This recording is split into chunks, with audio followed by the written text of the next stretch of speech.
Oh man, what a week it has been with Tanner. It has been a good week, man. I swear, if I had Tanner every week, I feel like life would be pretty damn good.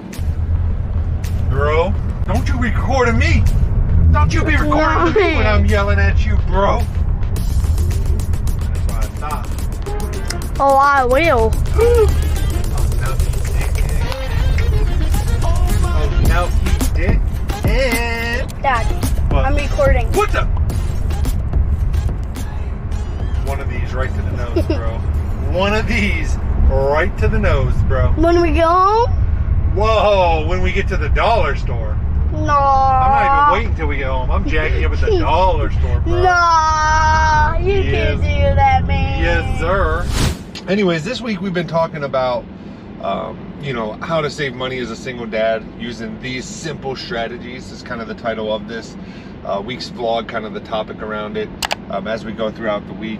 And, we talked about setting up a budget, and I do think that that is number one, like the biggest thing that you can do when it comes to your finances is having a budget.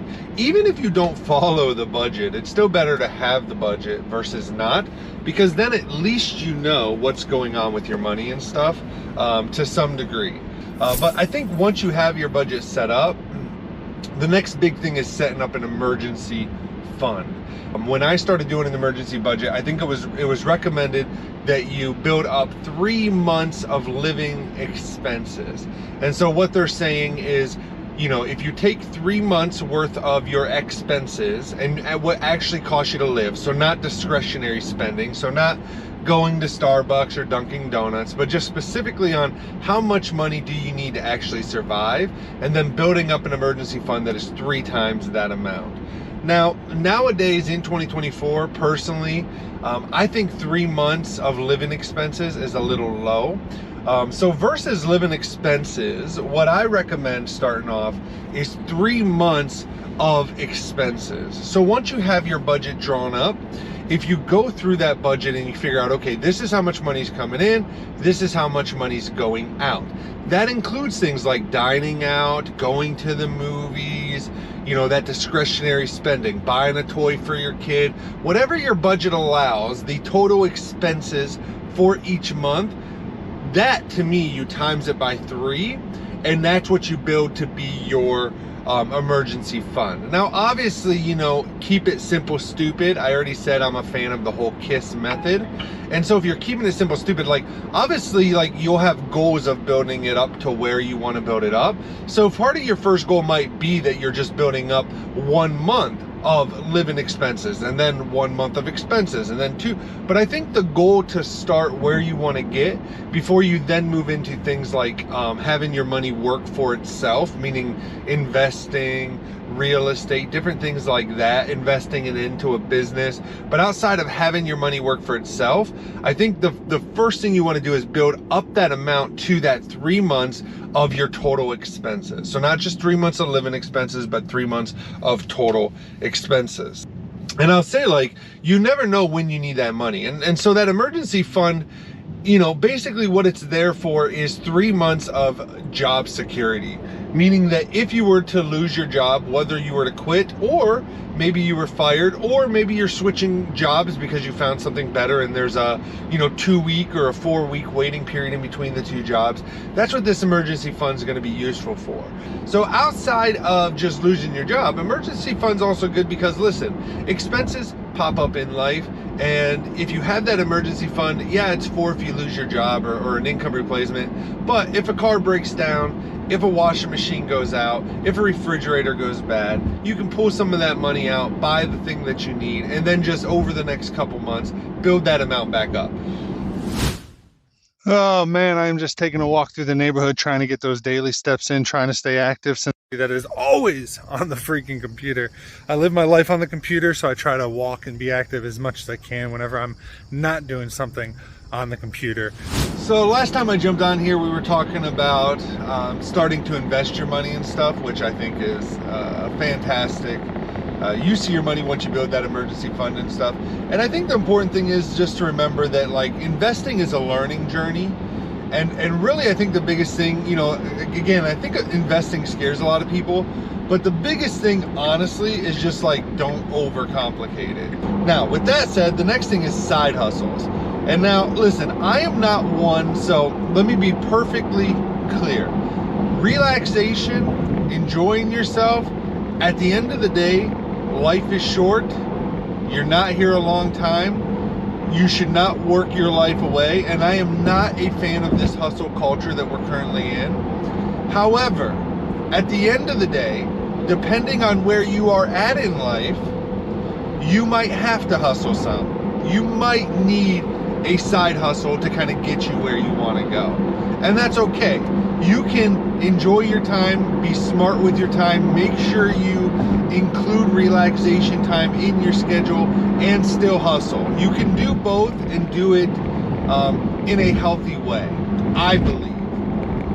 I think there's plenty of people out there that do.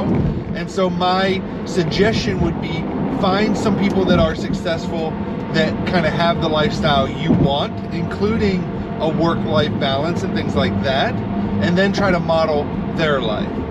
Now, if you have a lot of bills, you have a lot of debt, maybe working overtime at your job is not a bad idea. But I think as soon as possible, you should get into doing your own side hustle.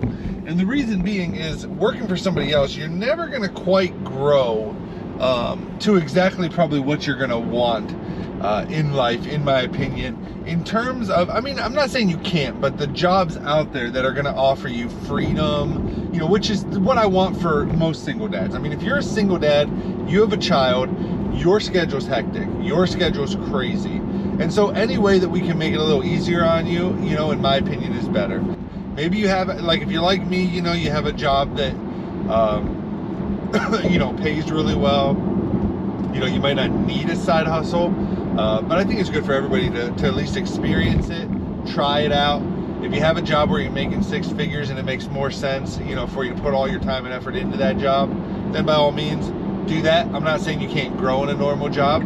It's just the benefits are different. And I know a lot of single dads, you know, you want to be a part of your kids' lives. You want to be there for the recitals, the games, the, you know, concerts, you know, the first this, the first that, the first day of school, the first, like, I know most dads want to be there for that stuff. And a lot of times in our society, it's hard with dads being there because jobs aren't too gracious when it comes to fatherhood like they are with motherhood.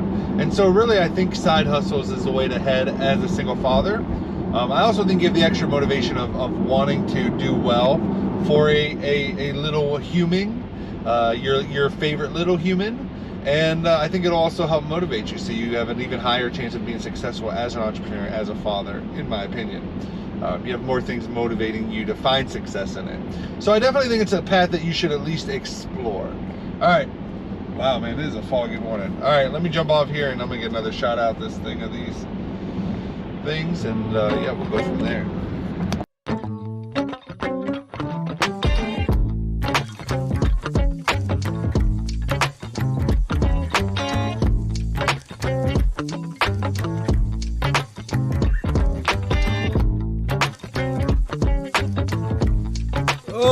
We are trying to get some work done this Friday. I ended up not going into the office. I ended up working from home today. And so I think the next biggest thing in that, after you kind of, you know, do some of the other things we've talked about, like a budget, you know, emergency fund, you're investing money, all of that. You know, I think the other thing that you can be working on to really increase your financial worth as a single dad, which is going to allow you to save more money and stuff like that, invest more money, is by continuously improving your skills on your own.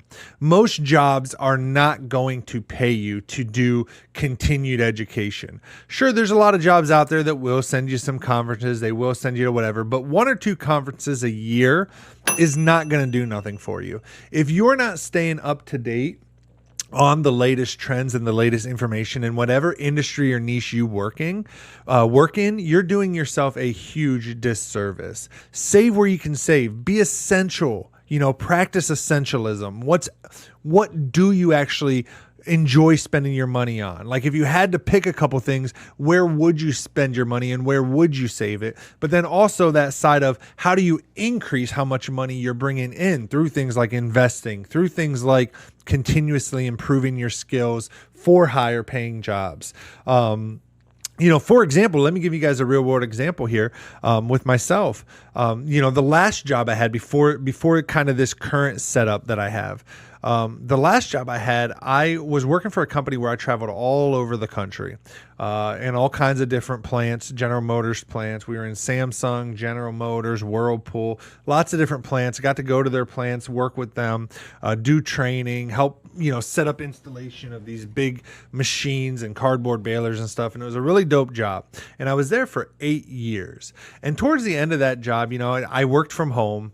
A lot of my job was traveling. It was very knowledge specific. So because I had this knowledge of all these machines and stuff, it wasn't a very hard job in terms of the hours, but it paid well.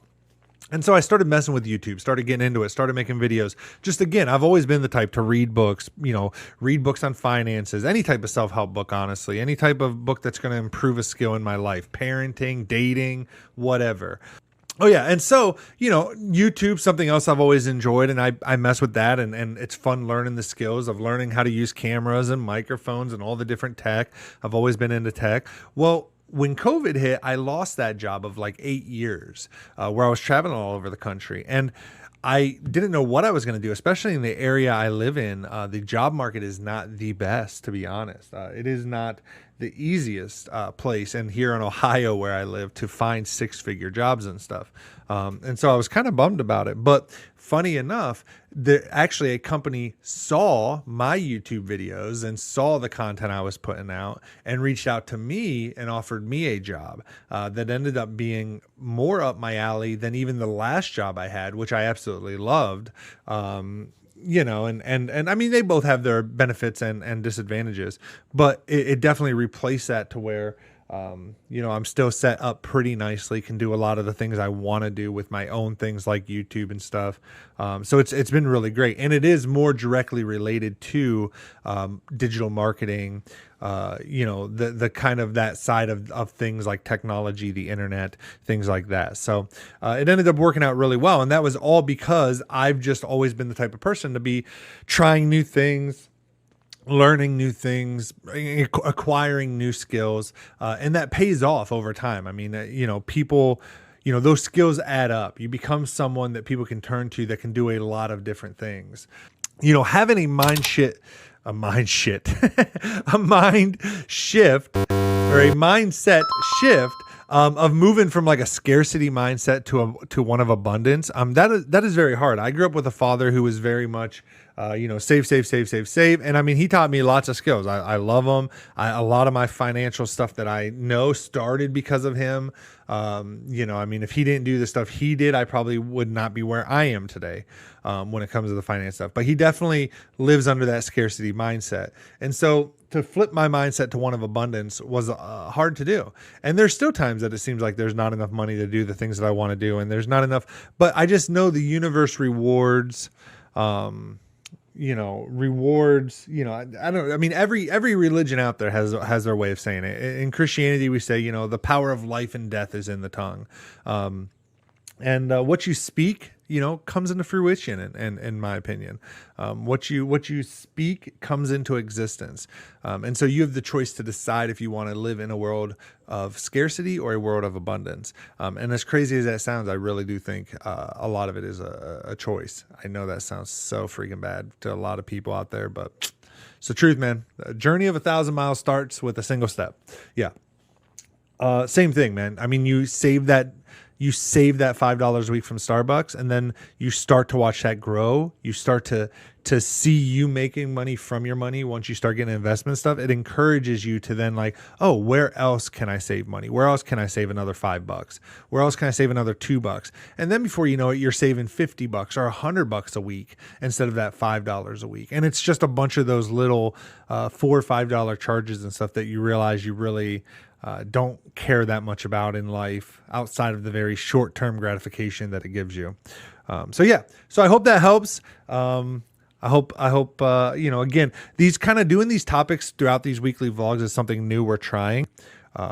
You know, so I post about technology, I post about gaming, and I post about single dad issues.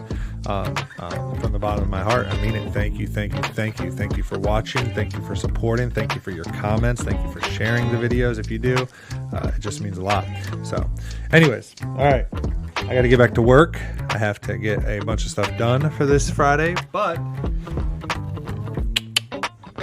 we're doing good. We finished the topic for this week's vlog, which is a plus. Let's go, baby.